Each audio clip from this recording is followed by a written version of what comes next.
What's up everyone? So today's video, as you might be able to tell from the title, is how to use a moth trap, how a moth trap works, and everything else that a beginner might need to know about a moth trap.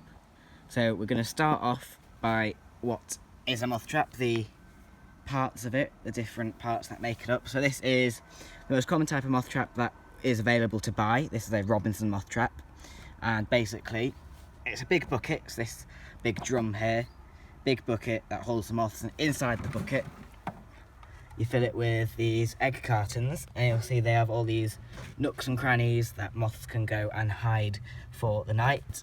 And then on top of the bucket you have this cone here, and on top of that cone sits the funnel, which often has the light attached to it. So basically what will happen is this light will light up, the moths will be attracted to it. I'll explain more on why moths attract to light later. Basically the moths come to the light, spiral around it a bit, crash into it, and fall down this funnel here, and because the funnel's small at the bottom, they'll slide down it into the trap, where they'll find a place to hide in amongst the egg boxes for the night time. And basically because the funnel is smaller, it will be harder for the moths to get out than it was for them to go in. So the moths will find it very hard to escape, but will settle down for the night amongst the egg boxes to be able to be found during the morning. So that's basically one style of moth trap. The other style I have over here, this is what is known as an actinic moth trap. So the actinic moth trap uses a bulb which emits high amounts of ultraviolet light, which is the most attractive to moths. Again, I'll explain on that later. Also the bulb there, which is different in a Robinson moth trap. Both of them are similar in the fact that they both emit high amounts of ultraviolet light. And basically, this actinic trap here, which is a perfect beginner's moth trap, it's quite a simple setup. Basically much the same parts. It has the drum, there's egg boxes again in the bucket, and then what you've got is you've got the lid of the bucket with a hole cut out. This is one of the easy ones to make, by the way.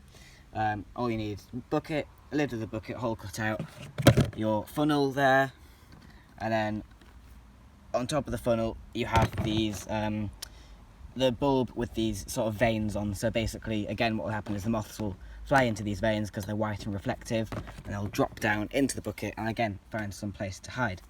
So a bit on why moths are attracted to light.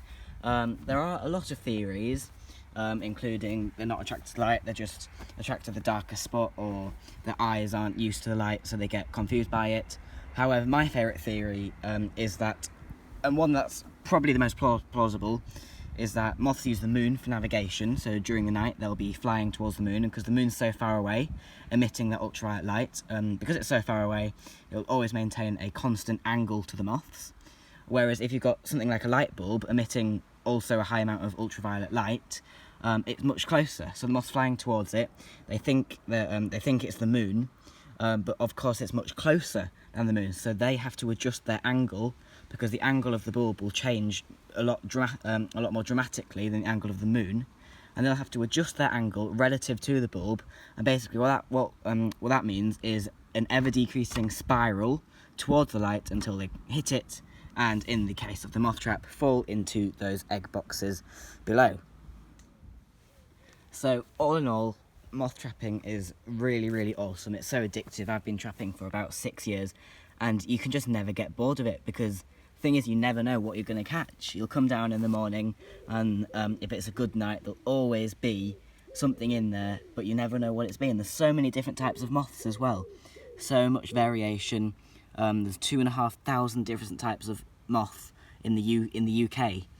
I don't know how many there are in other countries, but obviously a fair few. There's much more moths than butterflies, and a lot of them are just so beautiful.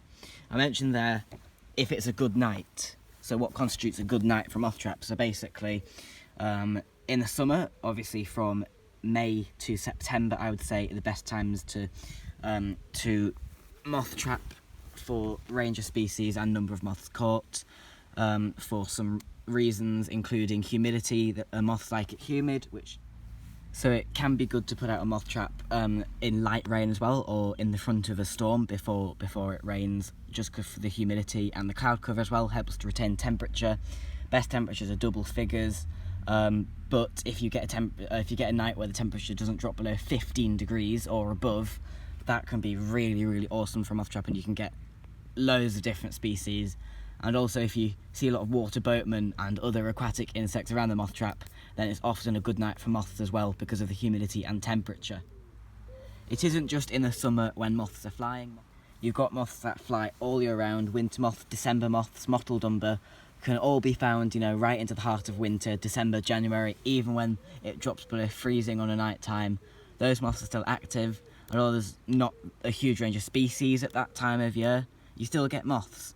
And I think if you're just starting out moth trapping, the best time of year to probably do moth trap is probably around about March or April. That way there's still some really beautiful species, but you're not going to get overrun by the amount of moths you're going to get, and it's going to make it a little bit easier.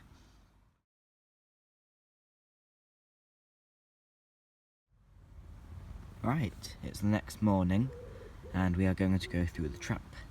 But before we do, I just wanted to show you this. So this is a moth that is new for my garden, new for me in fact. This is a scalloped hook tip.